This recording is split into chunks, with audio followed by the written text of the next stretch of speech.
In Memphis, nothing comes easy, and that's exactly how we like it. This is a city built on hustle, on heart, on grit. And at Carway, our rides are built the same way. Tough, reliable, ready for the grind. No games, no gimmicks, just Memphis-style service. Real, honest, and built on trust. Where grit meets grind, you meet your next ride. Carway, grit, grind, and Pink Beetles.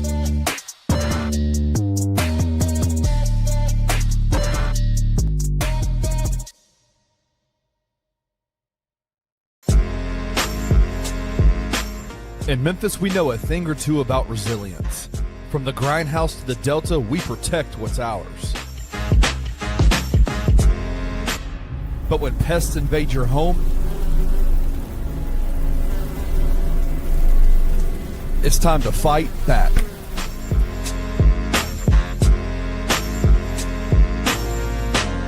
Grade A Pest knows how to handle what crawls, flies, and bites. With local experience and guaranteed results. I'm Reggie with Grade A Pest Control. We service the Memphis metro area. That also includes DeSoto and Fayette County as well. Grade A Pest has the entire Mid-South covered. So if bugs and pests put you to the test, let Grade A solve your problem.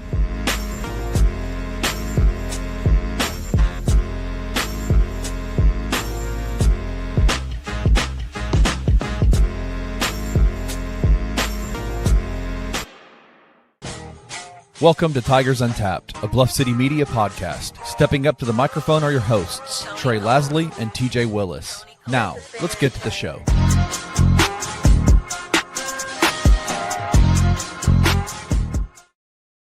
About 2 weeks in a row, ladies and gentlemen, we are live.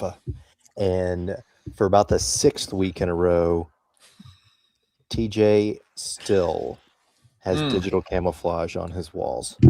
I think, honestly, at this Why do you point, look so tan? What do you mean? Where have you been? Why do you look so tan? Did you go to the beach? Were you laying out while you were doing Am all I your wrong? Does he not look bronzed? He looks very. Did you put fake tanner on? I know Yeah, what it was. Time out. Work. I know what it was. It was the damn orange. The Grand Poobah orange Cheeto was in town today, and so clearly TJ had to fake bronze himself to celebrate. Mm-hmm. That definitely sounds like something I would do. No, man, I did a lot of yard work over the weekend. I think going to do. You need to suntan lotion up. You need to put some sunscreen on. Yeah, it's pretty good bronze going. We're getting to the age where we can't play around with the sun anymore. Yeah, son. No, dude, I'm SPF 70. I don't care. I'm not trying to get Clearly cancer. not with how much bronzing you have going on. It's a lot of yard work. I was out there for an extended period of time. We got a lot to talk about tonight. Before we get started, Timothy, tell the folks at home what we are sipping on. And if you so happen to have this in your fridge, you can run down to it, grab one, and enjoy it with us. This would be a Pep Talk lager from the good folks, technically at Wiseacre now, but it's bearded. It's bearded iris, but it does say, which is what Kenny wants his nickname to be moving forward. No, that is my nickname. They stole that from me. The bearded iris himself. Mm-hmm. I got to tell you right now, this is gonna be a good can score from me. This is my kind of can. TJ, once again, you're muted or you are faking talking. One of the two. He does this fake talk crap all the time. Every single time. He's so crazy. We can tell that you're mouthing. Oh, he unplugged his mic. How is that even possible? You know how hard you have to pull to unplug these USB cords? Oh my God. We can't I'm hear you. I'm so tired of him. We shouldn't have gone live. This is ridiculous. it's such a sensitive cord to unplug. Like, I feel like we need to like level up our professionalism before we do this live thing again. This is Speaking of leveling up professionalism, nice job. to kick it off, we had a pretty lengthy press conference last week with head coach Penny Hardaway and athletic director Ed Scott. We lost TJ. I don't know what just happened. Kenny kicked him out. I didn't go. Kenny did that. I didn't go anywhere. Very lengthy press conference. A lot of topics covered. Just off the top, initial reactions from both of you on that press conference. And then what we might look at, I think Kenny's got some videos queued up we might look at and we can discuss. I've been really looking forward to doing this show with y'all because this is I guess I would consider it necessarily old news now, but it's happened since the last time we were on this show. We have a pause. Do we have a chat? Can we get the chat going? Chat is not going yet. There's 51 people in here watching and nobody's talking. I just wanted to make sure, but the comments will pop up, right? Yeah, the comments will pop up when people start to comment. Listen, hey, we are live, and so thank you for watching. I know it's late. If you have anything you want to say, any comments, anything, throw them in the comment section. Come over to YouTube. We'll be able to really communicate with you there, and your comments will come up on the screen. All right. Please continue. I've been really excited about doing this show with y'all because I've been really wanting to know what y'all's thoughts are. I think I've shared my thoughts like across like multiple different shows. Yeah, you guys did like a 2-hour breakdown the other night after it, huh? Yeah. Is this a cut picture of Ed Scott's head? I need to know. His head's not actually shaped that way, is it? That's a Canva edit job there. No, it's not a Canva edit job. That is the actual picture. They just accidentally cut his head off. Like they didn't put him fully in frame. Did him wrong. There's no other better picture out there of him than one that has him looking like a flathead looking dude. He could do a killer headstand. Like sorry to throw you off, but that's wild. Lego piece on top. That is not what Ed Scott's head looks like. Put a hat on him.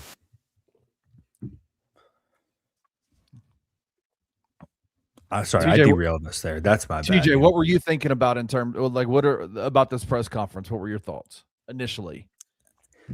Look, I mean, I think it's things that needed to be said. A lot of it are things that we thought were going to be said. Basically, I'm trying to recall the direct comments on it, but it was the clearing out of all of the staff members. It was Penny's decision. All of that stuff. I think we knew all that stuff was coming, right? You couldn't come out and say, hey, I fired his whole staff. I'm going to hire everybody. I'm going to give him this one last year, but I get to make all the shots and stuff like that. Like, I don't think you were going to get anything like that. But I think we absolutely got that. I think we absolutely got that in the most political way possible. He's been diving deep in this.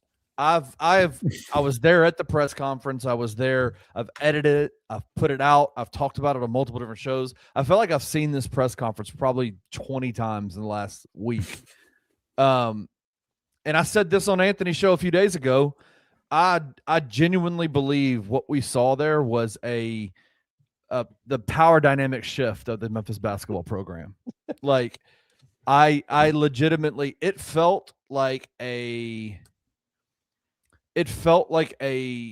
he said it specifically, and we've got the clips of it where he talked about the organization that he wants to run, and specifically that he gave the consider this, I'm the owner, Tim Duncan is the president of basketball operations, we need a GM, and Penny Hardaway's the coach. Like it was very clearly, especially when you're talking about Penny Hardaway, who's kind of ran this program for the last 8 years with kind of full autonomy, right? To kind of do what he wants at any point, like to not really have much accountability, to not have really anybody over there that's holding him accountable to anything that's happened, right? And so to anything that goes on a daily basis in that basketball program. And I think Penny's a really good guy, so he hasn't completely derailed it, but there has been a lot of self-inflicted wounds throughout the 8 years, right? And it really felt like to me that it was a press conference where it was Ed Scott basically saying, this is me now. Like, I'm in charge. I'm the captain now. Like it's kind of what I felt like as I watched it. What's that movie? I'm the captain now. Captain Pirate one? Phillips. Captain Yeah, Phillips. Captain Phillips. I get what Captain you're saying, Edward. but it wasn't as clear cut as Ed coming out saying, "I told Penny he has to get a whole new staff." Right? Like you've had your 8 years to do this, and it hasn't been done yet. Like you aren't able to get over that hump. He didn't come out and say that, right? And that was my point. You weren't going to get that. He He insinuated. didn't say that. He Well, said he He did did literally, not TJ, say it TJ, out of his mouth. He did not say that. He said TJ, this he's- was Penny's decision to not bring these guys back, not mine. I didn't tell him that he had to fire them. what he said was that I found so interesting was he came to me and I said, what are we going to do to fix this? And he said he had a plan. And if he hadn't had a plan, we would have had a very different conversation. Okay. That's about as cut and dry in terms of corporate speak that you can get. What he If didn't say before that was I had sent Coach Hardaway an email outlining a plan that he needed to come to me with when we had our one-on-one meeting a week later. And if he did not have that plan, we were going to have a different conversation. Yeah, I don't know. I think there were some good things in there, and we can watch some of these clips. But also here I sit, it's almost a week later, and some of the stuff that I thought was good in there, nothing's really happened from it. One of the things Nothing being yet. that, well, one of Ed's big points was that Coach Hardaway needs to make decisions quicker as it relates to building a roster, as it relates to filling out his staff. They put a timeline on hiring a GM and assistants at like a week, at the end of the week. We've heard nothing. 7 to 10 days is what he said. It should have been end of the week. I think they said 7 to 10 days, and then they said within the end of the week. They did. Either Well, way. no, the Friday was the deadline for the players to decide Okay, what they wanted to do. Which is my second point, because that's also into making decisions quicker. We talked about PJ and Dane and waiting on them and how that impacted this season. What was the point of the deadline on Friday? Here's how I think the conversation went. I'm going to play it out for you. Penny walked into the locker room. He said, "Hey,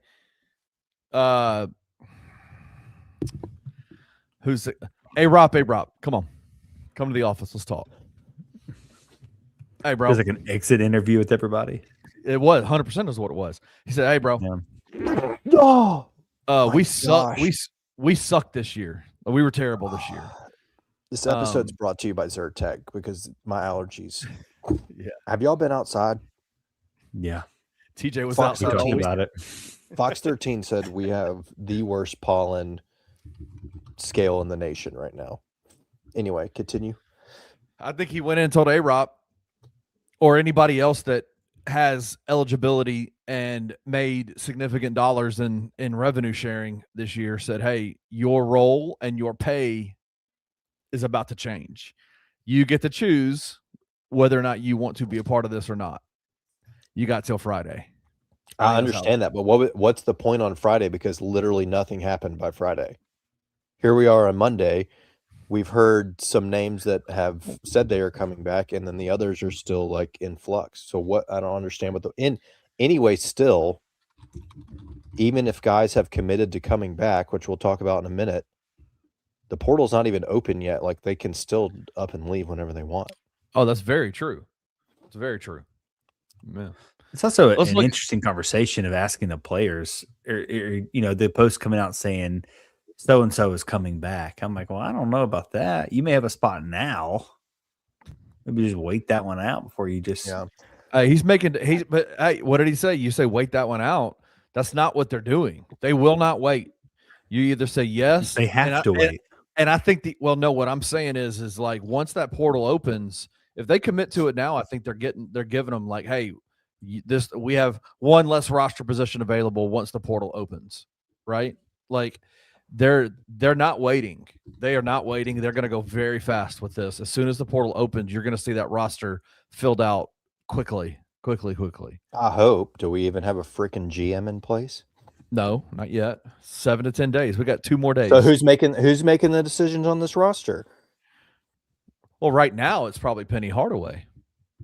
Yeah, but what happens when we hire a GM Thursday this week and he comes in, he's like, I don't want any of these jabronis. Well, We don't need these guys. Here's who you That's the need. point. Yeah, he works for Penny Hardaway and Ed Scott. It's not like he is going to come in and have like carte blanche to like hire and fire players. He's the GM. He should. So in the power structure that he's talking about, are we saying the GM is above the coach? Look, these aren't my words; these are Ed Scott's words. The only thing that Penny's good at is individual player development. So, dude, that was so messed up. That was so messed up. Which is super curious why Ashton still sucks then. TJ, He couldn't give his son any they run on practice. didn't live there. together. You can He put lives in up California. extra, What is he supposed to? What he's supposed extra to be minutes developing with him. over Zoom? We having Zoom training sessions. You can get him to stay a little bit longer in the gym. Something. Let me start playing some of these clips so we can get these out of the way. This was at the very beginning of the press conference, and I do want to acknowledge Charlie. He said Ed is very good at telling people what he thinks they want to hear. Okay. Fair. I don't disagree with that. Dude, Kenny with the red shift on the watch, dude.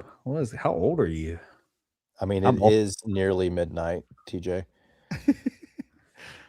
All right, here we go. On the East Coast. I just talked about just an overall understanding of I started understanding the business of basketball more, and I let some things. First, why is Ed smirking like that and shaking his head? He does it the entire press conference, and it literally drove me crazy. Get away from me in the process of trying to carry wood and But he also does this. He did it with Ryan. Like, you watched him in the press conference room with Ryan after games, and he did the same thing. He is a very he's a very emotive, like, you're going to know how he's feeling about what you're saying by his facial expressions. That's just the way he is. It's very interesting. chop wood and carry water, meaning I was just grinding so hard trying to get wins that I just kind of ignored some things that I should not have ignored. And it got me caught up into a situation where I am now. I feel like if we do this process 3 years ago, that we're not in this predicament right now. And that's just my inexperience and me trying to figure it out and just be a guy, the pride of Memphis and trying to do so well for the city that I kind of got in my own way. I mean, I feel like that's what we've been saying for a while, though. Mm-hmm. It's self-inflicted stuff. So I'm like, if that's a true reflection, then he's really feeling that way.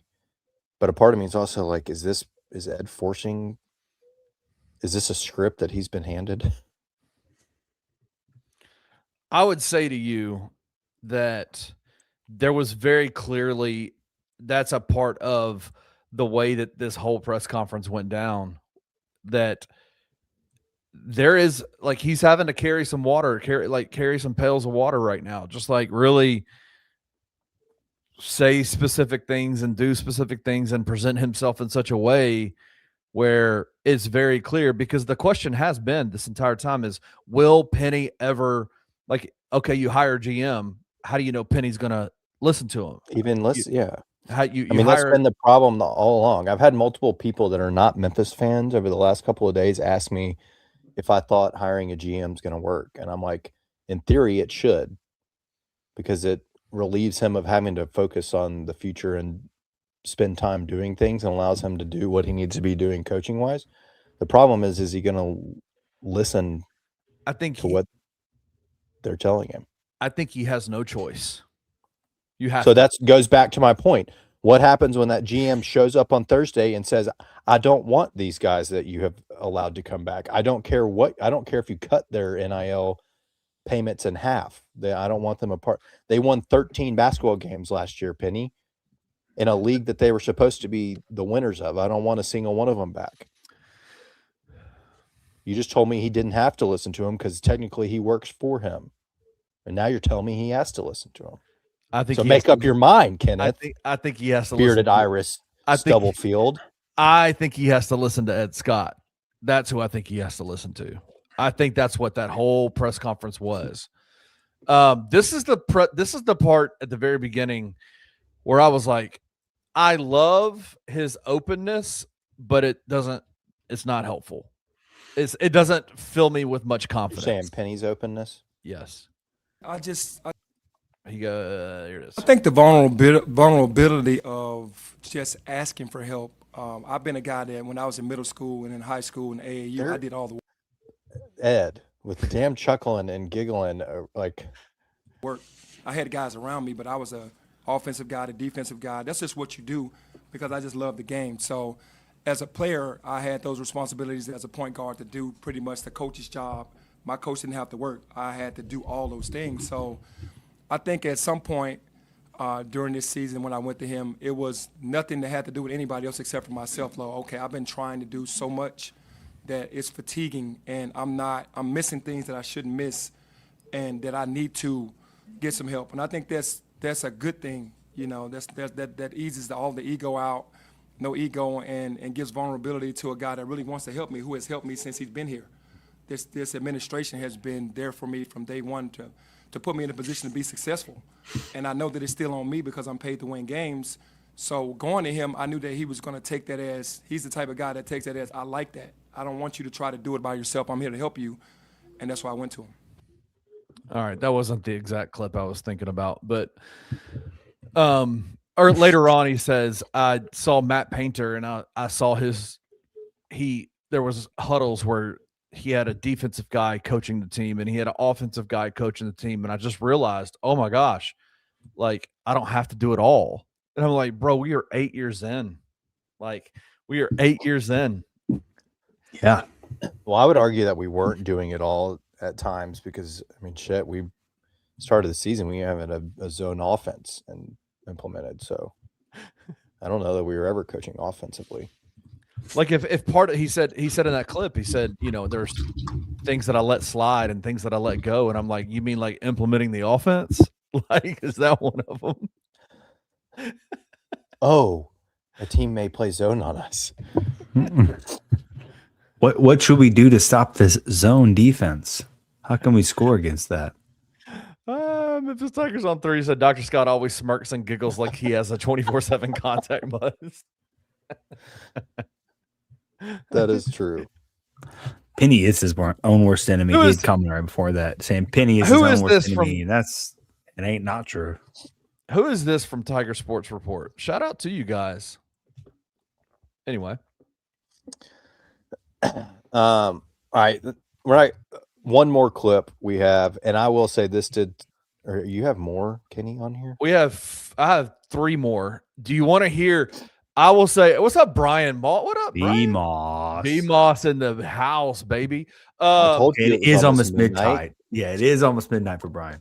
Yeah, it is. It is. Sorry, Brian. I apologize. Blame TJ. It's TJ's fault. It is definitely my fault. He was bronzing. All right. This is the clip that went viral. All right. This is the clip that went viral. And then I have one more clip I want to show you after that.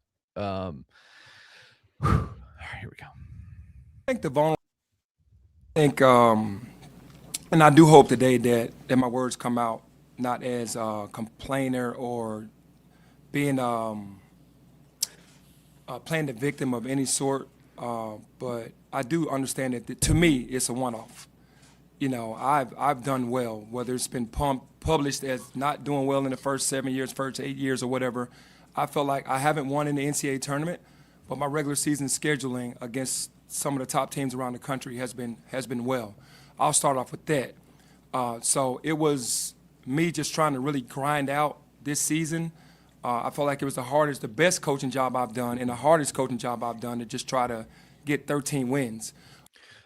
Let's talk about that for a second, because that kind of went viral for Roman. He put that out, my best coaching job. He said my hardest, my best, my hardest coaching job just to get 13 wins out of these guys. You'll understand kind of where he's coming from on that, like what he was trying to say. Sure. I mean, yeah, yes. But I also see the other side of that seems like a ridiculous thing to say for a team that was picked to win the league, and that you yourself have stood by to this day and said is the second most talented team you've ever had. He doubled down on that twice, at least. No, Brian, I did the only one this weekend. Unreasonably orange. Unreasonably orange. It's not orange. It's the lighting. We can freaking fix this. Look, is that better? You He guys had, want me he's blue? got that. Yeah, that is better. TJ's got that Cheeto dust self tanner on. Oh, it's light. It's doing me dirty. He's so faced with Trump today. All right, And keep he going. give me a hard time about my lighting. Now I get it fixed. And Face. Woo! I missed that it said that. Goodness. All right, keep going. You were saying I get what he's saying. you're right. But again, the other side of that is like this team was far more talented than probably any other team in your league. You were picked to win. Yeah. You barely made the conference tournament. So that I would have 100% agreed with his hardest coaching job. It feels weird for me to hear him say his best coaching job because I don't think that that's true. I agree. But to answer your question, I think that you just got to put a product on the floor and you got to give them a vision, in my mind, that it can change and it will change. I mean, it's just, to me, this year was a one-off. But nobody liked it. I didn't like it. It was, nobody wants to win for this team in this city more than me. And I just don't feel that around the city that everybody's saying we gave up on you. I think the narrative was clear from the media on what it was, but I didn't hear this from every fan at the end of the day. So I know we have work to do. I understand momentum. And, I talked to Ed about that. And at the end of momentum, the U and the M being capital for the University of Memphis, we need that. But we also need help from you guys. We never post anything that I do well. This guy, dude. Is that not insanity? Yeah. I mean, first off, what I would say, when people talk in absolutes like that, I can't stand it. To say that nothing is, I mean, he got his flowers last year for the year that he had. And there might have been there might have been a handful of people that were disappointed with the NCAA tournament loss, but a vast majority, I would say, were very understanding in the fact that he had lost his starting and backup point guard. Right. And got matched up, undoubtedly so, with the hottest team in the country at the time. Colorado State had won like 20 plus games in a row. And then you played a hell of a first half and just kind of ran out of steam. Colby Rogers he rolled his ankle, he got hurt. PJ basically laid an egg. Dane played all 20 minutes and dominated. Yeah, I mean, he dominated the first half and then just got tired. He got gassed. I don't know. Just to say never anything positive is absurd to me. Well, and he keeps going here. And this is the part that I think is just like, come on, man. I get what you're trying to do, but I also think it's underhanded and kind of gross what he's trying to do. But yeah, I mean, the state of this program and how well or poorly the team plays has absolutely nothing to do with anything that the media may or may not say. I mean, that's just a fact. It has absolutely nothing to do with it. There's a clip that we could play. I'm sorry, TJ. There's a clip we could play where they talk about being a professional organization. And my response to them would be, you want to be a professional organization and look like a high-level Division I team, yet you want to be covered by homers that only talk positively about you at all times. That is not what high-level Division I programs face. They face media that goes, hey, the expectations are you're supposed to win this league. You're telling us this is the second best roster you've ever had. Yet, bro, what is going on right now? And all we're getting from you, again, this is the first time we have heard from Penny Hardaway outside of a post-game press conference since December. We cannot tell stories about you or about your team throughout this. We had no opportunity to. All we had was your post games, in which the majority of those were losses. 20 plus were losses. So and all we had to report were the things that you were saying when you were saying the things you were saying about your team and all that was wrong with them and everything that was going bad. We're reporting on what you say. We're not making stuff up here. Nobody's making anything up. Yeah, I do think it's interesting that he makes the comments that, people only say the negative thing. I guess he more so said media never has anything positive to say. It's only negatives. Think back to last year. No one was really saying anything negative outside of the loss to Arkansas State, some of the unexcusable losses. Who they lost to a conference. They lost to Temple and Wichita State, I think. Yeah, both on the road. One of them was overtime. But the Wichita game was the close one. But there was no one really complaining. There was no one saying much negative outside of it, just constant Penny not using timeouts properly. But you're still coming away with the win. I don't think anyone was overly critical of the team last year. So it's weird. If you win, people aren't really saying that much negative about you. But when you are expected to win the league and you come out and shit the bed and only pull up 13 wins, people aren't they don't have much positive to say. You constructed a roster that's awful and you're putting out a product that's awful. Okay, what positives do you want us to have? And what positives are there to say? And he keeps going, and I understand exactly what you're saying, TJ, but that's not what he's even describing in terms of the negative. Y'all listen to what the rest of this. I mean, honestly, I never get a lot of stuff posted well. That controls what happens around the city as well, because they're hearing from you guys. So for me, if we're going to do this together, I feel like it should be together.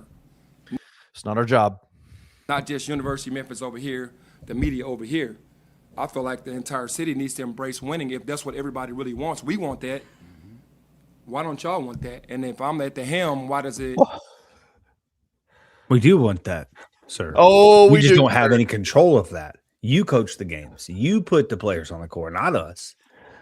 We just write about what happens, Oh, I mean, I'll also say, yes, us, we care, but media doesn't. No. They do not care. I will say this to a person. If you sat down with every beat writer that covers this team, everybody... It's way more fun to cover a team that's good and wins. It is miserable. It is miserable covering a team that's bad. Miserable. And it's good for everybody, right? More articles are going to be read when the team's doing well and they've won and blah, blah. But I don't. That's a wild take to me. Why does it have to go opposite? So I don't see this as separate. I see this as together. I'm ninth grade walking on this campus from Binghamton. That's when it started. For the people who aren't from Memphis. 10 minutes north of here is I walked this campus before this campus even knew who I was. So that's where my heart was from the beginning. And that's where my heart is still now. So to me, to try to disrespect that and erase that and not embrace it, to tear it down when I'm looking around the country and no one else with my record is being torn down or not being embraced, I'm not going anywhere with this except for trying to tell the truth. And I'm fighting through it because I do understand that I have accountability and that I'm supposed to be paid to win. I'm paid to win games, but then the narrative is always bad. No matter if I lose one game, then it's the worst game in the world. If I win 20 in a row, I'm supposed to. It's like everything is being thrown at me, and I'm just taking it with a smile, still respecting everybody. I'm not an asshole. I had one situation with Jeff when he asked me a question at a very vulnerable time, and I intentionally went there because I meant what I said. But this point right now, man, from somebody who's a hometown guy, that's fighting for this city, that really wants this city to win, nobody's hurting more than me. Getting beat up by the media on every single thing, every outlet is negative, and then I have to fight that. My mom asked me the other day, why does the city hate you? The city doesn't hate me. The city doesn't hate me. It just takes one fan to hug me and tell me that they love me, and I'm going to war for that one fan. That's just what I feel here in the I can't get over that this is the funniest thing that Ed has ever been a part of. I mean, him audibly laughing over and over is concerning, honestly. Yeah, I don't know. It's just he keeps going. It gets even crazier. And Coach, and it only takes, we could just talk about 298 more. You know the movie 300? We need 300 people to believe. We'll take the 5,000 on that don't believe. And we want the entire. What he's doing right now is he is shifting the spotlight away. 100%. from himself and putting it on the people that cover this team. And that puts people in a very vulnerable position that all we're doing is covering this team. And because now what he's doing is now you're against us. And I'm going to be honest with you, this is the part that really upset me, because Roman Cleary has already experienced it. He posted an article and immediately was hit with, "You're not even from here. Get the fuck out of our city," this, that, and the third. Like after this press conference. Roman Cleary he's born here, raised here, went to high school here, goes to college here. Like, this is the stuff, this is the byproduct of the City Sun saying, "You guys are the enemy. You're coming after me." And so you're either with me or you're against the University of Memphis. Like, that's what he's saying. And it's insanity to me. And it's like, we're not the ones that put this team together. We're not the ones that coach this team. We're not the ones that had 20 different starting lineups in 30 games. Like, we didn't do that. That was you. Like, this is the egregious part of this whole press conference, where I was like, you were doing this on purpose, and this is absolutely unprofessional in every way. City to be together. That's what this team was built. Sorry. No, you're fine. There's only been 1 year where preseason he was finished ranked here and finished ahead of that, and that was last year. Every other year, he has failed to meet the preseason expectations. It's not media harping on the negatives and things like that. That's kind of what I was saying earlier. All we do is we get on this podcast, we drink beer, and we talk about how the team did. If it's good, it's good. If it's bad, guess what? It's bad. We can only talk about what's provided to us. Yeah, and I think everybody else would say the exact same thing. You win games. You think anyone wants to talk negative about how frustrating this team is? No. What are we talking about? It's not fun. Bro. Coach Finch and that team built it on the city. Why isn't the city together? We haven't done anything but do our jobs and try to work. It was a failed year, but we learned a lot. How do we grow from this? I'm here now. How do we grow? The entire city, not just us against the media or us against a few people that want to see me gone. I feel like I'm the perfect guy for the job because my care factor is off the charts. I feel like I've done a good job of winning regular season games and not a great job of getting us where we need to go in the NCAA tournament. But I feel like with the support that he is going to give me and that they're going to give me and that they continue to give me, I just need the support of the city. So to answer his question, it's just basically, why is it always negative and not positive? That's what I want to know. I mean, that's just where I am, because I don't say anything. You got to understand, to be here, to love this city. I look at this city like a 5-year-old boy looks at his mom. I love this city like a 10-year-old girl looks at her dad. Like, I really will die for this. And for people who wouldn't die for this to be able to write what they want to write and put me in a position to make me look like I'm not a good person, I'm not a good coach, I don't make any excuses for what's happened, for what I've failed at, but I know I can come back from failure. I haven't made any excuses. I see everything that's being written, it doesn't bother me. But when it starts to affect how my character is being portrayed, I've been nothing but respectful to everybody. I don't go at anybody for writing anything. I'll let you have you do your job. I've never done that. And for me to see what's going on around the country, for guys to be praised for not making an NCAA tournament in 7 or 8 years and they get another year, for guys to have one NCAA tournament win and get a P4 job in 15 years, what's wrong with me? What have I done wrong? In my city, where everyone knows that I'm going to be here after. If I'm fired, I'm still going to be here fighting for this school, fighting for this city. Y'all might be gone, but I'm going to be here. So why am I the bad guy? Why are you calling him the bad guy? Nobody is. He said No, never. Kenny clearly 3 is calling him the times, bad guy. always, 4 times, every. Whatever. The last thing I want to. You can play the clip or you can't. The last thing. Was it not strange how much they talked about PJ and have talked about PJ Haggerty since the season ended? That it is the weirdest. I was literally in the press conference going, I don't think y'all should be talking about him like this. I don't think you So can. is it allowed? Is it allowed? I don't think it's allowed that you can. He's still got eligibility. like more than likely going to be in the transfer portal. Like Charlie said, I feel like Ed should have stepped in and stopped this rant. I guess he's too busy smiling, but I felt like he's just sitting there watching Penny crash out.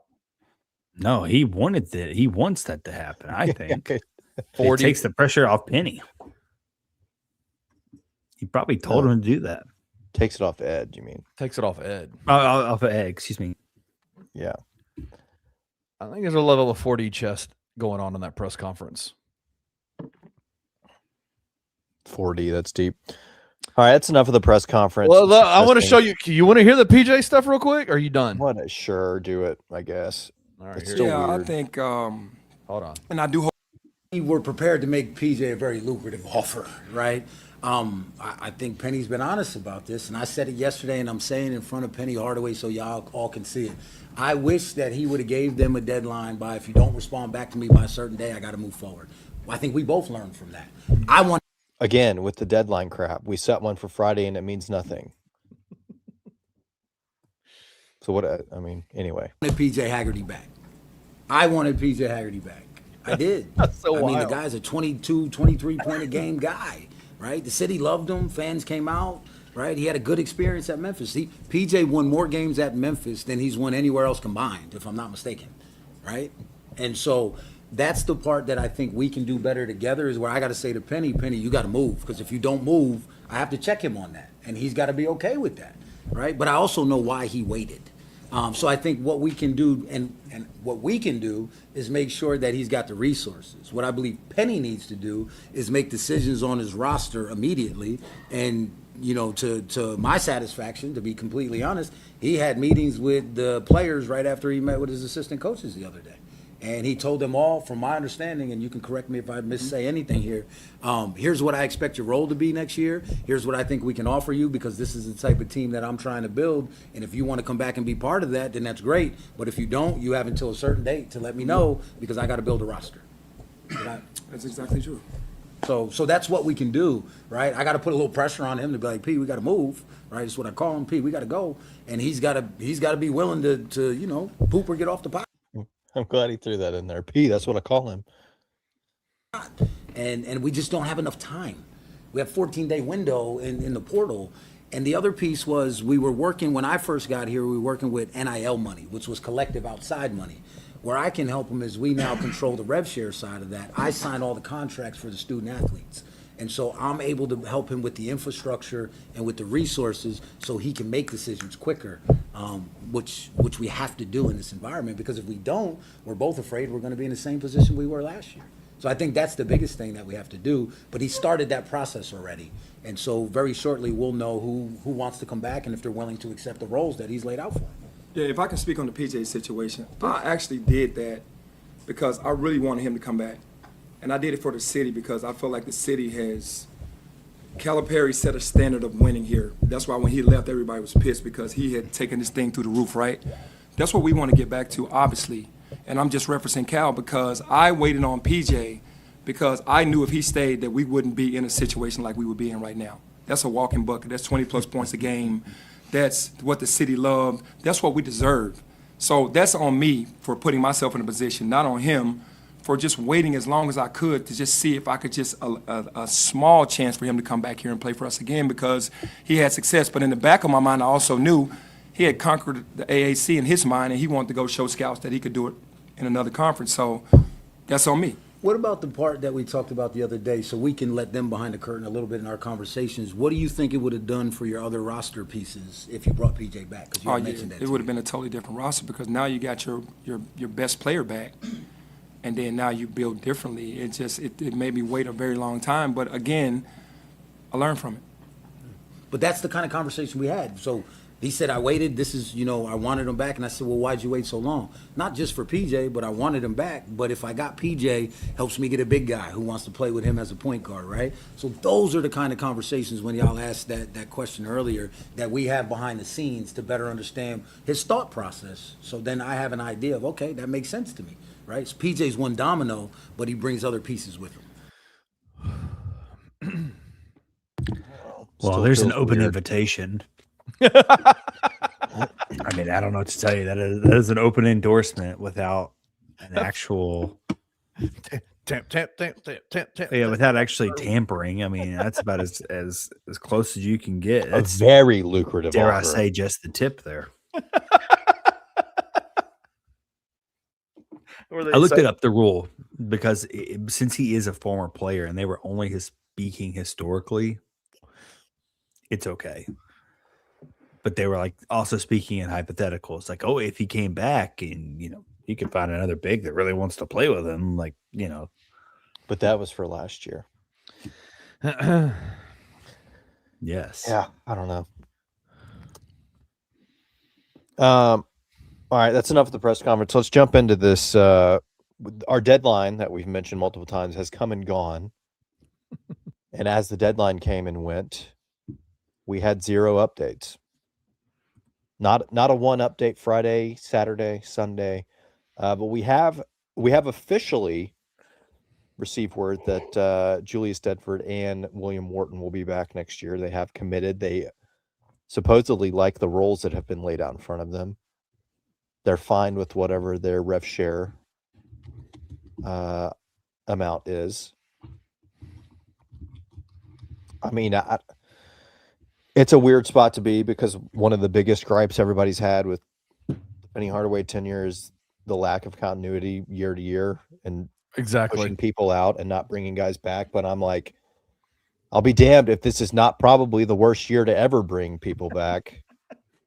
And now we're going to start doing it because there are whispers of these are not the only 2 that are coming back. How many were there 8 that I think had eligibility left? I think 8. So these 2 have committed. And I like both of these guys.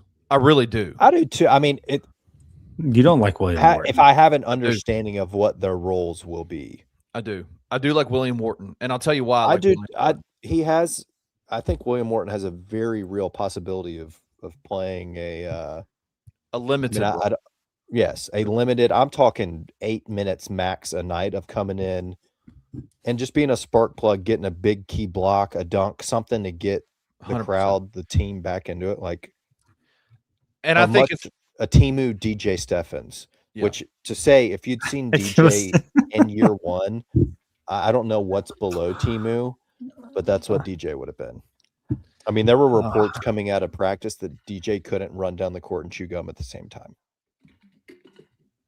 But he could touch his head to the top of the backboard.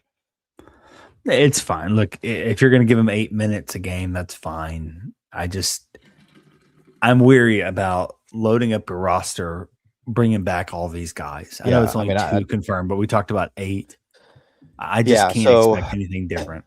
I think it's going to be dependent on the roles. I saw something, I can't remember where I saw it. Somebody said that Dedford's role, he wanted 1 to move back to the wing, which is his more natural position. So what, a 3 for us? And then he wanted to be a starter every day, every night starter. I'm like, I do, of guys that were on this team, I did like Dedford a lot. He led the team in rebounding. I think Hitman put it out there that he was the only guy on this year's team that had a above 1 points per possession rating. Crazy. But I don't know. We're talking about a team that won 13 games. I don't know that I wanted a single person back. I think the thought out there is that Quante is likely back, right? Bradshaw likely back. It sounds like Ashton is iffy. Curtis is making a decision. Curtis is making a decision still, which again, why did we have a deadline for Friday? And Majak may be back. Majak is leaning towards depending on what his role could look like. Which at the end of the season, in the Tigers live show, after the Tulane game, I said, Francis asked me who I wanted back, and I said 3 names. I said Simon, Julius, which is shocking, and Quante. That Kenny Bearded Irish Stubblefield wanted Simon back. I just think you give him. I think there's some. He's an 18-year-old freshman who I think you have the bones to be good. Like there's the literal. He's literal bones. That's what I'm saying. Just let him go eat chings every day, like 3 or 4 times a day, right? Like let him go and just fill up on some Memphis. DJ, food. what was that old pro mass gainer? Is that what it was? Mm-hmm. Like a 2,000 calorie protein shake. Serious mass. Serious mass. Let's get him. Let's get Optimum him on nutrition. Serious mass. Serious mass shakes a day. And again, it's like what Ed Scott said in the press conference. The one thing Penny's really good at, developing players. The best skills developer in the nation, he said. Individual. Exactly. Development. So you're telling me you could have a kid who's 7'1", who has a supreme level of effort. He gives effort, a lot of it. You get him in Memphis, you let him work out underneath, a good workout program, eat a lot of Memphis food, and get to be developed by the best skills player, or best individual skills developer in the nation. Why not keep him? I just don't think he's good at basketball. I don't think Charlie asked as a former pro. Charlie asked, when's the last time Penny developed a big as raw as Majock? Never. He's never. It'll be super interesting. Well, he hasn't had to because we've had filthy, nasty bigs come in that were just freaked. Like already. I would tell you, Musa Cisse was about as raw as Simon Majock was, but Musa left after his freshman year, got developed, and was gone for 3 years. Right. So he didn't develop him, but that's the only guy I could think of that as a freshman I would say was as raw or as, whatever you want to call Simon Majock. I just don't think I just think if you have to make me choose a big, it would be Simon Majock. Not Aaron. I said this on the show too. I think you got and if Aaron does come back, fine, but what do you think his role has been described to him as that makes him want to come back? I feel like if he was told he was anything but a starter, he's not coming back. He's not coming back, yeah. I don't know. And if he's leaning towards coming back, then that concerns me. I just think you got everything you can get out of Aaron Bradshaw. I think he has been. I agree with you. I think he was as unplayable as anybody I've seen in the Memphis uniform in 8 years at the very beginning of the season, and Penny pulled as much as he could out of him. And by the middle of the season, was playing decently well. He had peaked. I think he is. I think we had a decline. Well, he was playing with one arm, so no. I mean, they popped it back in socket. He was fine. He was fine after that. So I don't know. Hey, we talk about speeding up decision making. We set deadlines. They don't mean anything. They're made up. We talk about hiring GMs and assistants. Nobody's been hired. So I don't know. I don't know where we stand. Tony Madlock, I think, has been rumored as associate head coach. So what do you think about that? See if that works out. But I don't know. Seems a weird move to me, but it sounds like there may be some a little bit of like a Huff Marshall-esque thing, right? With Tony and the administration at Alabama State after he made the NCAA tournament. So I don't know. We'll see. I mean, I think it is very clear Tony Matlock can coach the hell out of basketball. Like that guy knows what he's doing. When he was at Memphis, that was when Memphis's defense was at its top notch. They were very good. When he was I'm not. I mean, I would be for it. It seems like a weird move to me. But what do I know? It's not weird in the sense you're saying it's weird for Tony more or less demote. He left to demote. I mean, it may be a pay bump, but I'm like, you left to be a head coach. You've been a head coach at 2 different places. You just won your league and took Alabama State to the NCAA tournament, and then you're going to come back and be associate head coach. I don't know. Fair. Unless there was some kind of coach in waiting clause that was put in there, which would be wild. Maybe he wants to come home. I mean, that's a big thing now. I mean, I know it's a lot of sons that are getting in that head coach in waiting, but Stephen Pearl. Hey, most wins for a first-year head coach in Auburn basketball history. 18. Shout out Stephen Pearl. All right, let's take a quick break. We're almost at the hour, and we hadn't even gotten to football. Day 1 of spring ball. We got a hype video, and then just some spring ball nuggies. We'll be right back after Like this chicken nuggies. quick commercial break.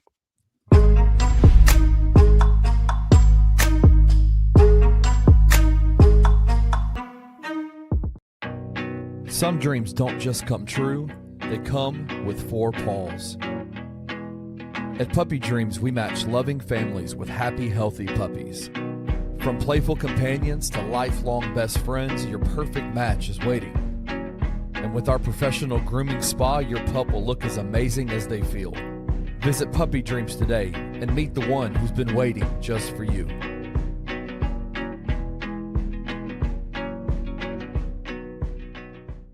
Does the NBA change the 65 game rule? Because we were all kind of like, what the hell is this when they did it? And now it's even more like, what the hell? Because you're punished. A guy might get punished who was having we were talking about him being you and I talked about him being the MVP last week. And now no one's going to mention that the rest of the season because of this. And I don't think that's fair to Cade. I think that's kind of bogus. I don't know. I think that this should lead to a change in the rule. They want people to play. I think there does need to be a minimum threshold, like Jalen says here. Maybe we move it to 60 because 60 games is still, you've missed 15. Yeah. There are 12 games, 12 regular season games. Math is hard. And I mean, that puts you playing right at 73%. Like that's that's the majority. That's a passing grade. It's above 70, especially when there is so much money tied up to the this All NBA. Like you're to get a people's Supermax contract. Mm-hmm. Tune in to The Daily Grind with your host, Loot Hatmaker, every Monday through Friday at 7:30 a.m. live on the Bluff City Media YouTube channel. We've been seeing a lot of Ed Scott, man. I was listening to my guy Kevin Cerrito, and he said the same thing. So Ed Scott kind of went from being a guy that's not on the scene to kind of being on his Vince McMahon shit, man. His Triple H, Paul Levesque shit this week, man. We are seeing a total restructuring of the power dynamic at the University of Memphis Athletic Department. Penny has humbled himself this offseason, right? I think he's been humbled.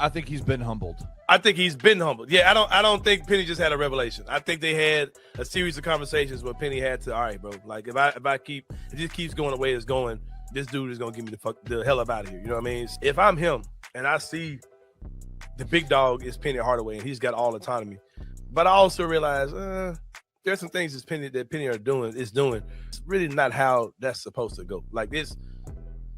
I question if he has a full grasp of his position, right? Ed Scott realized I can't just let him drown. Tune in to the Anthony Sain Show Monday through Fridays at 1 p.m. live on the Bluff City Media YouTube channel.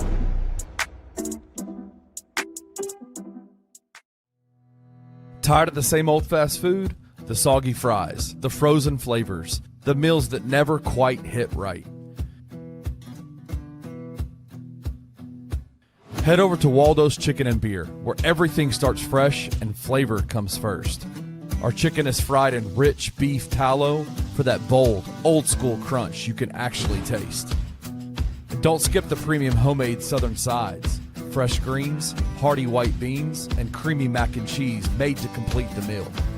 Bring your whole family. There's plenty of space to relax, plus a game room the kids will love.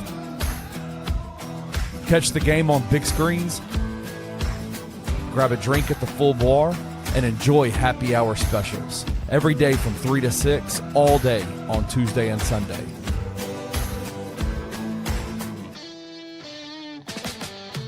Waldo's Chicken and Beer. Real food, real flavor, made from scratch.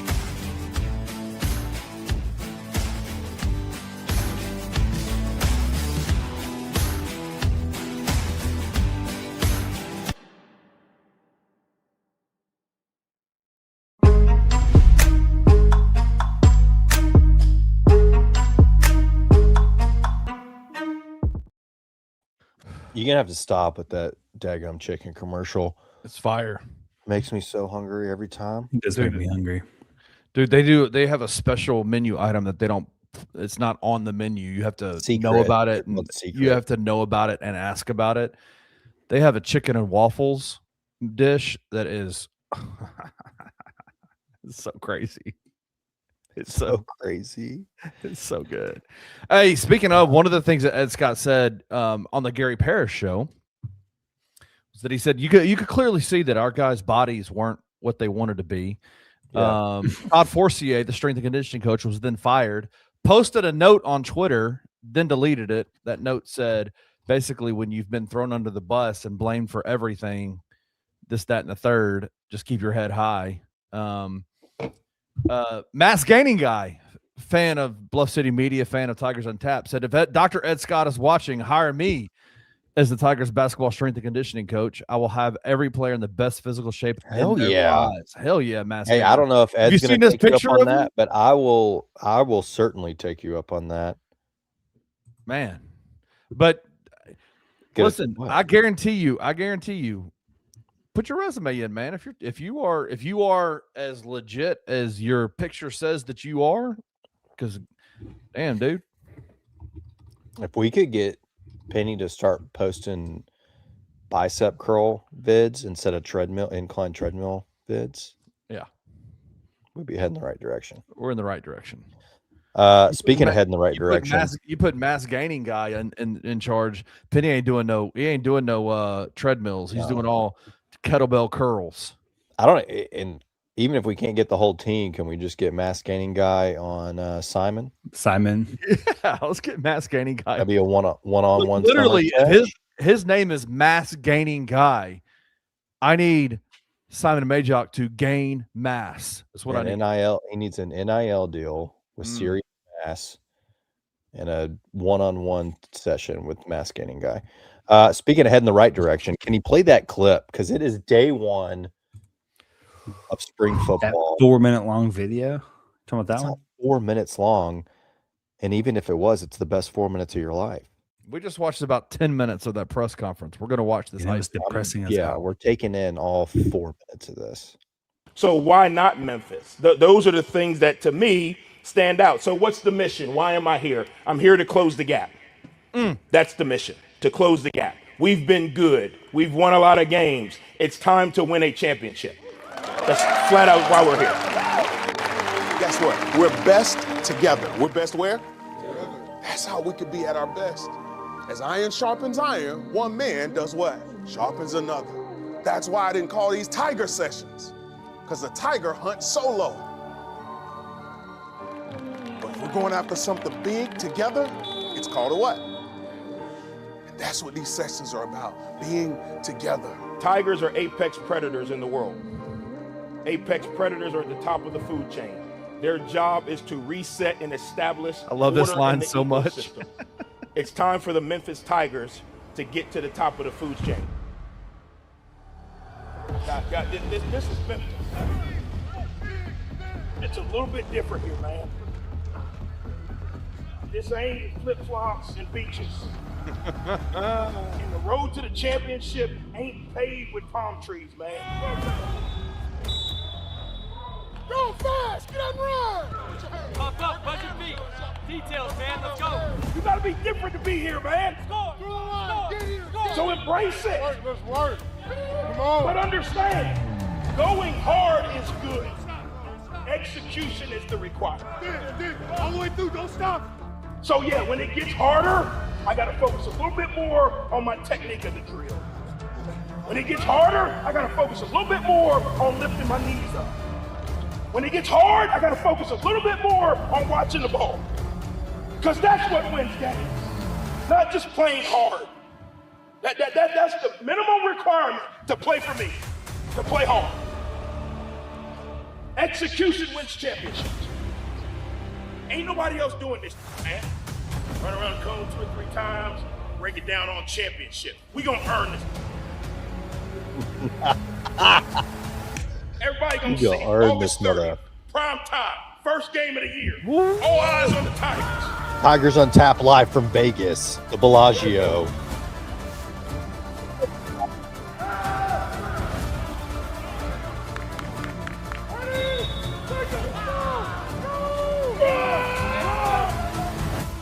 Close the gap. Close the gap. Oh, God. TJ, give me one of those helmets off your wall. They're in a box behind me. I'm suiting up for practice Wednesday. Oh, holy cow. You know what we It need gets to me do? fired up. What? We need to create the catapult situation without a sports that it's not a brawl. Yeah, I mean, there's got to be a better way to wear those things. That looks ridiculous. Can we not do like an arm sleeve or something? Put it in your shoe like the old Nike. Remember like the old little Nike run devices? Yeah. You'd have to like pick up your I had one insole and put it under there. Yeah. I don't know. Anyway, that video gets me so fired up. You know who was kind of in there a lot, I noticed. Yeah. Who? Brady Cluse. Yeah. All over that thing. Let's Not go. number 21, TJ, number 12. It's 12. Oh, is it not flipped? I thought it was flipped. There you go. Hey, there we go. I thought my camera, you always said my camera's flipped, so I did it Well, backwards. it's not now, so. Yeah, Brady was in there a lot. That gets me fired up, though. I also liked the whole part about when it gets a little bit harder, I got to focus on lifting my knees a little bit high. You know, like attention to the details, technique. Loved it. Made my way out to spring practice day 1 today. It's just a different feel out there. I told you that's what a championship football program should be run like, is what I saw today. I don't even know really how to describe it. Wait, but you've been in a lot of Ryan Silverfield practices. No, I stopped going because they were worthless. And they gave us all 15 minutes to see practice. How long were you there today? About nearly an hour. Yeah, about an hour. Yeah. Nearly an hour. Wow. It was very good. No music was playing. That was different. That is definitely different. Very animated, the coaching staff. I'm just going to say this. This graphic is not an accident. Huff, very Saban-esque. Not only in the obvious outfit choice for the practice field, but just his demeanor. If you've watched any of behind-the-scenes footage, Alabama, like Saban just kind of has this presence around the field. And if he's talking, you better damn well be listening because it means something. Nothing against Ryan, but I felt like at times he just talked just to talk. You know what I mean? Yeah. And Huff was only really talking when he needed to be heard from. I don't know. It was just a different feel. It was nice to get to see some things other than just warming up and stretching. Obviously, it's day 1, so you're not going to really get a whole lot of who's winning what. The quarterbacks looked good. They looked the part. I mean, they're not doing anything crazy. It was no pads today, helmets only. They got some zip on the ball. Dallin Hayden's bigger than I thought he was. Wide receivers look good. I love all the staff. Kevin Decker, maybe my favorite coach. Just the way that he was interacting with the offense. I don't know. Lance Guidry's press conference today was pretty epic. It was. His press conference was very good, but transparently, I didn't watch a tremendous amount of the defense. They were on the field behind me. I did towards the end. I started watching the safeties, kind of doing like a ball hawk drill. That was good. It's good to see they were doing some good pursuit tackling. I mean, obviously not live tackling because they're not wearing pads, but good pursuit and one-on-one in the flats type of stuff, which I feel like our previous staff probably never ever practiced. So good to see that on day 1.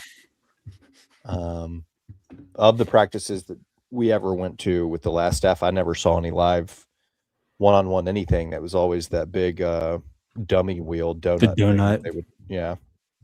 Which doesn't have any wiggle. It goes one direction. It has no lateral. Yeah. There's no change in direction or quickness about it. It is whatever direction you roll it, that's the direction it's going. Right. Which is obviously we all know that that's exactly how anybody with the football would run. So. For sure. Definitely. I don't know. It was a totally different vibe. I don't know if it's maybe because not the entire roster's in yet. And obviously he's still making hires. We're still seeing guys get hired. It felt, small seems like the wrong word, but it certainly felt like there weren't as many people out there as like Silverfield. I don't know if that's because maybe Ryan had more support staff and stuff going on, or more GA. I don't know what it was, but it seemed like it wasn't nearly as crowded out there. I'm not saying that's a bad thing. It was just something I noticed. Seemed weird. Were they inside or were they outside? They were outside. It was a beautiful day. Yeah, it was a beautiful day. A bit windy, so that made throwing the ball for the that ball hawking drill that they were doing. Felt bad for the assistant coach that was having to throw it deep to the end, 40 yards to the end zone, because he was thrown against the wind. Some of those puppies were getting hung up there, making it difficult for the safeties to go get. But TJ, what do we know about these hires that Huff is making? It feels like I don't know anything about them personally, their history, but their resumes look relatively impressive, wouldn't you say?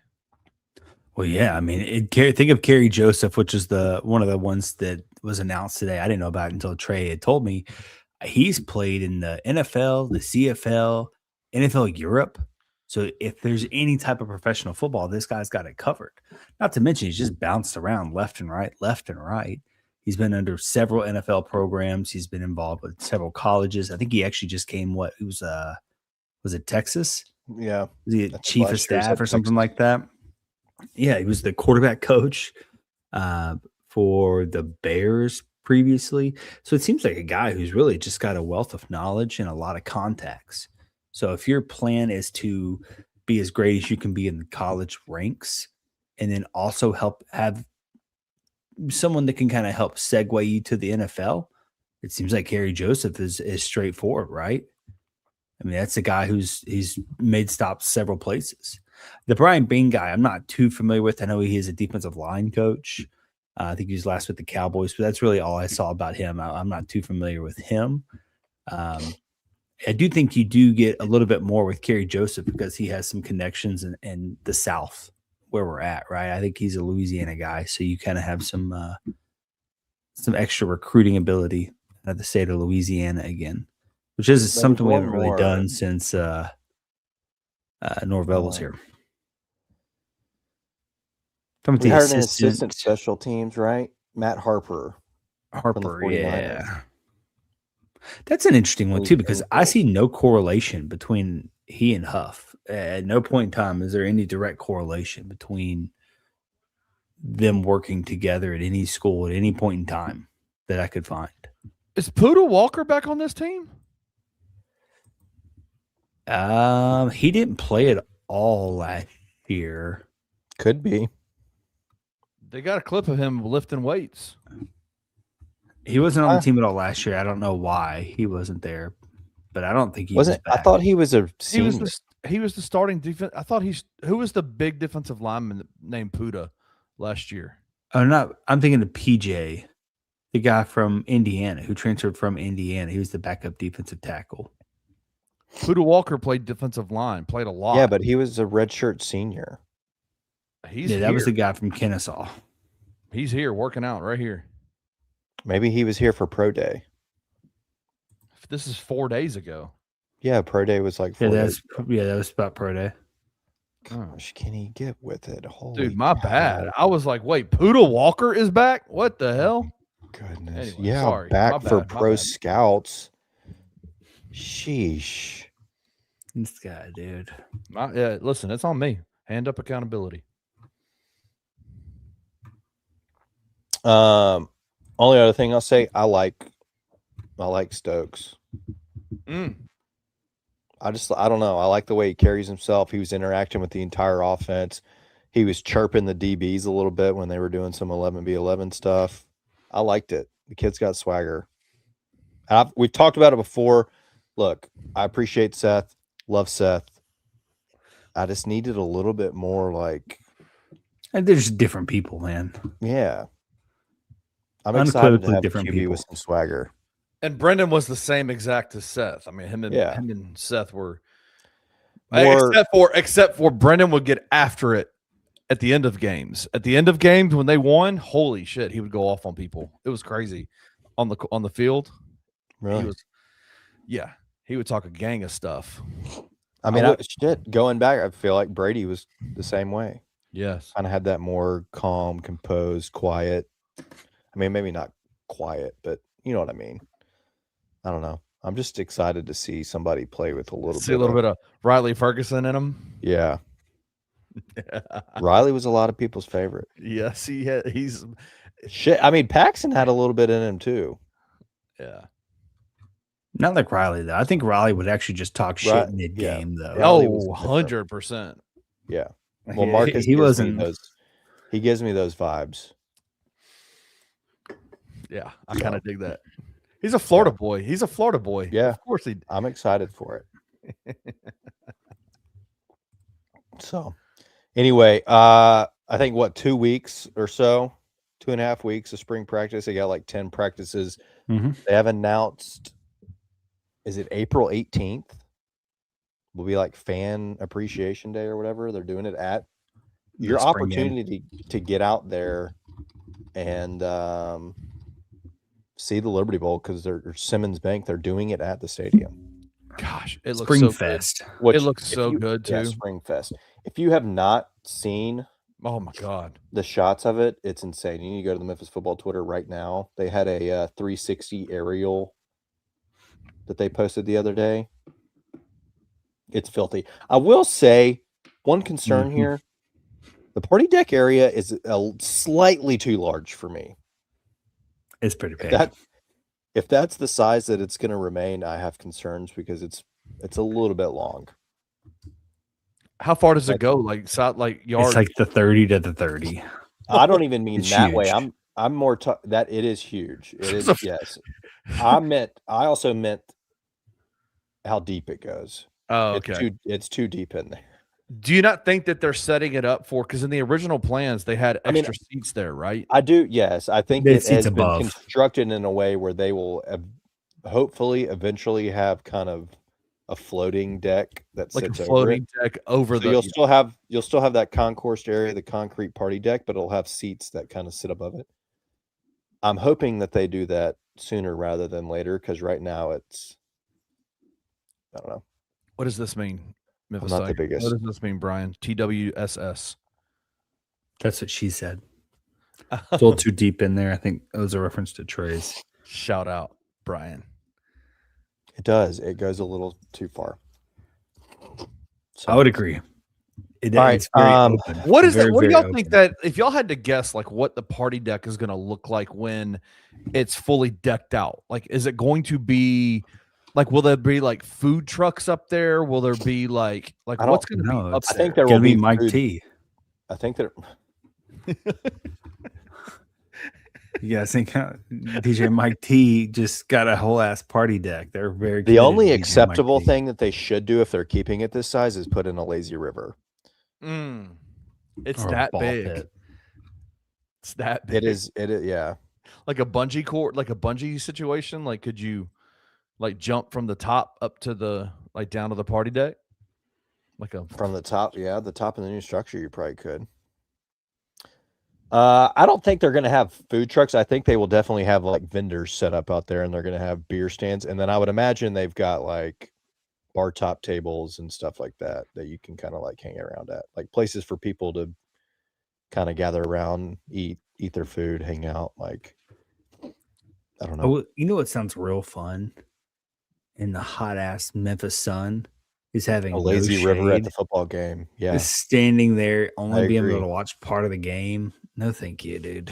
They've got to add some shade to that thing. You're not feeling the party deck, TJ?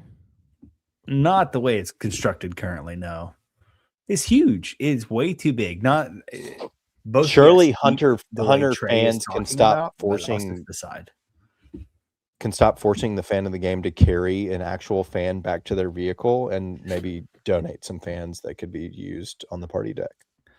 Yeah, but there's no overhang. That's my point. Like, I think you drastically. Well, maybe there need will be next level of step. That is going to be you're going to have to put SPF 140 on if you're standing on that party deck, especially with the light reflecting off all that new glass. Yes, steel.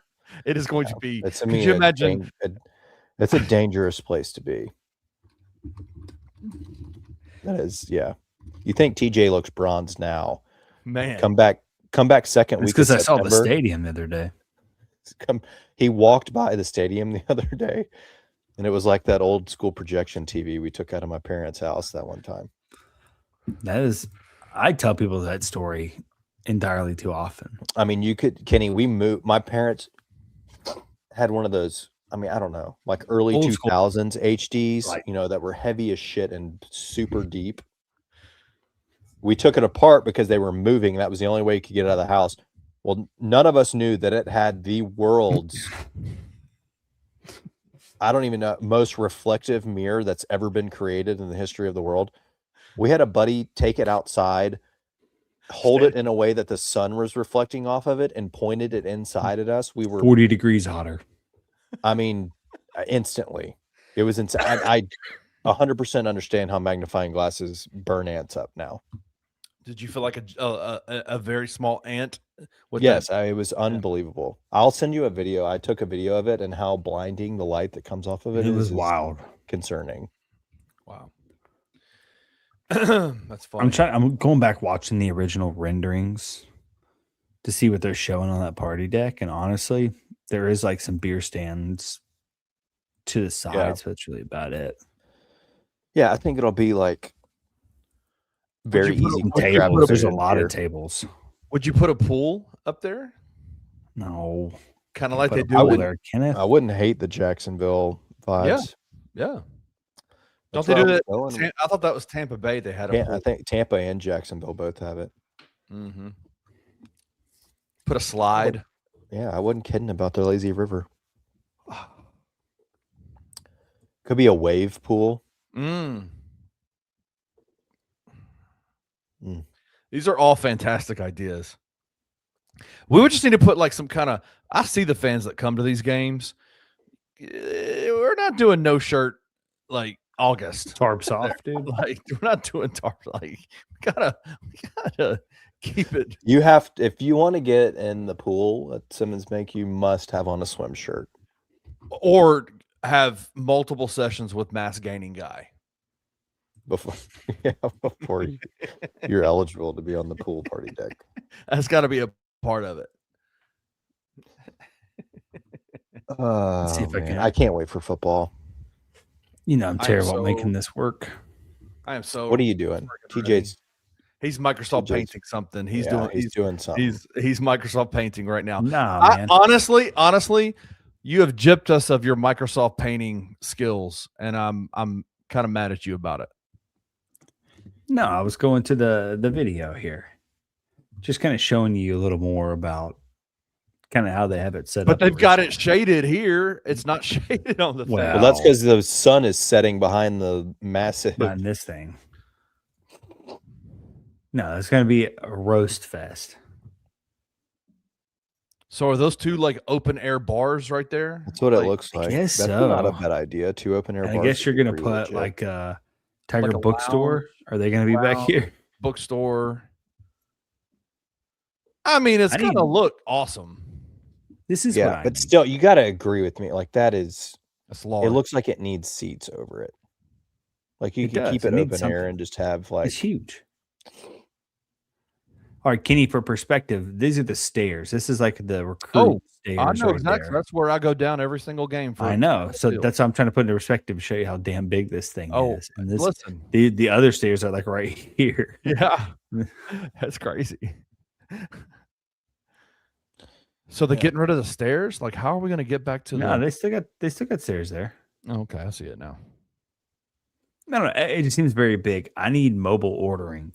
Can they get us that? Can they get us mobile ordering through that? You have to download the Tiger app. Like it's one of those things where they like force you to download the Memphis Tiger app, and you can mobile order through it. that would. I went to a be- Timberwolves game. It was the Timberwolves and Grizz at Minnesota, and you could mobile order, but you had to use their app, and it was awesome because you could just pre-order your beer or your food. You just walk up, say your number, grab your beer, you're back to your seat in no time, dude. Yeah, So convenient. that would be nice. That or, but I mean, I like what they've done at the Forum. I guess they do it a little bit at Simmons Bank now, but the self-served ones. Yeah, you could do a self-serve on that party deck out there Yeah. for sure. Those are pretty quick. So, Anyway, football's going to be here before we know it, and I can't wait. Let's get in this beer. Let's get the heck out of here. It's nearly 2 a.m. for Brian and fam. Hold on, we might have some breaking news here. What? The last breaking news you gave us was false. I know. Can he be like that sometimes, dude? You're talking about Tiger Woods is playing in the TGL finals? Is he? Which is a very good sign for him playing in the Masters. That actually is breaking news. I mean, that's literally less than 5 minutes old. We don't have breaking news. Okay. This guy, dude. Well, we do. It was Tiger Woods. Let's get on this pep talk. Look, I know TJ's probably going to rate this low. There's not a lot to it, but the simplicity of it is what is beautiful. I love that the can, it's not a sticker. It's the actual can is painted, designed, printed, whatever you want to call it. I love the white, classic, the gold trim. You got the bearded iris logo, a good, nice, legible font. Tiger blue makes it better. I'm a huge, I think you know that. I love the old school white feel. I love the way a Miller Lite can currently look. So I think that's what it is. I'm really walking towards that. This is like a 7-1 can for me. Okay, Kenny's being Ed Scott right now. Nothing is funny about. Did you hear? Charles Huff was asked the question, "Why did you hire Old Dominion OC Kevin Decker?" Yeah, he said, "I didn't know him from Adam. I just every time you turn the TV on, one of them effers was running wide open. Sorry, excuse me, suckers was running wide open." Yeah, it was an incredible response. Oh, that's so good. Sorry, keep going. My bad. I like Kevin Decker a lot, by the way. Yeah, like anyone that has a offense that averages 50 points a game. Sign me up for that one.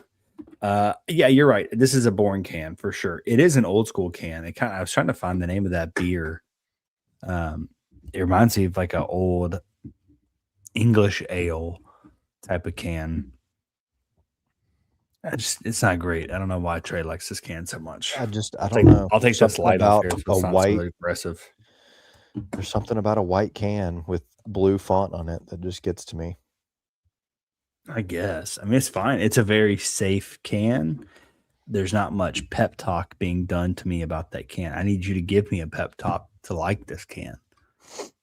It seemed like a 5. I mean, it's just, the color blue is cool, I guess. It's just not that cool of a can.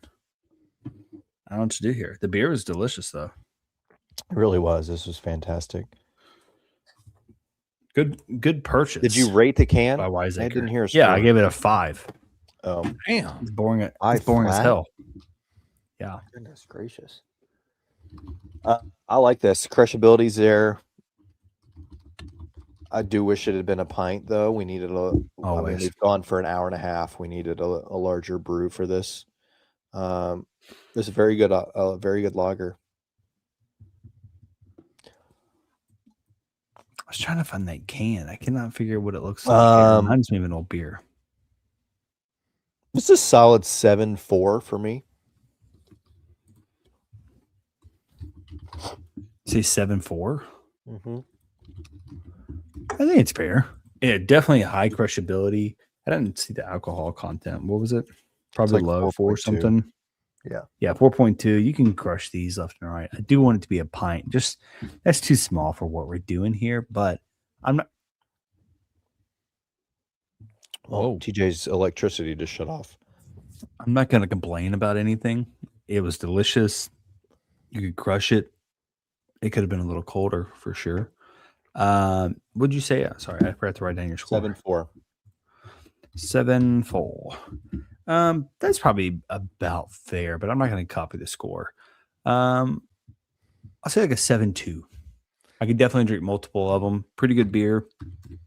Nothing too crazy. Definitely good though.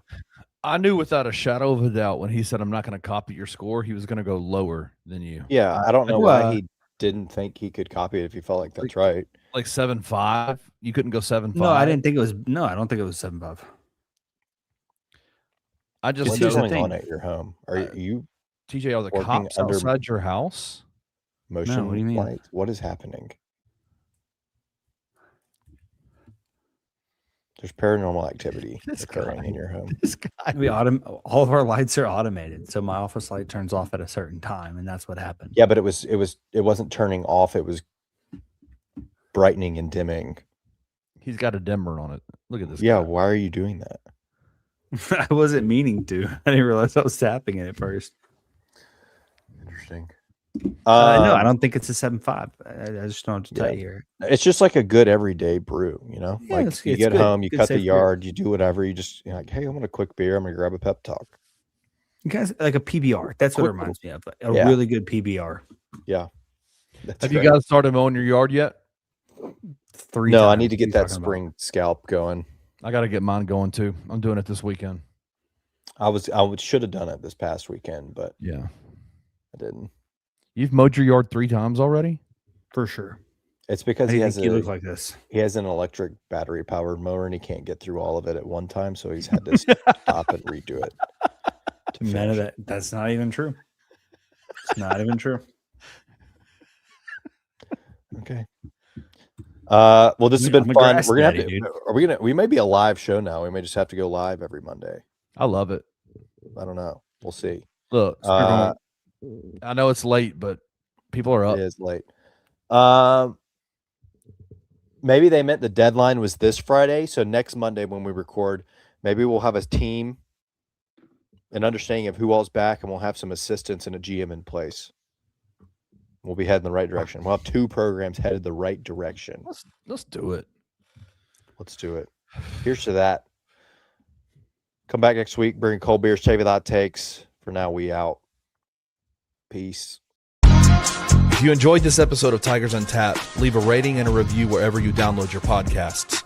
Like and subscribe at Bluff City Media's YouTube page.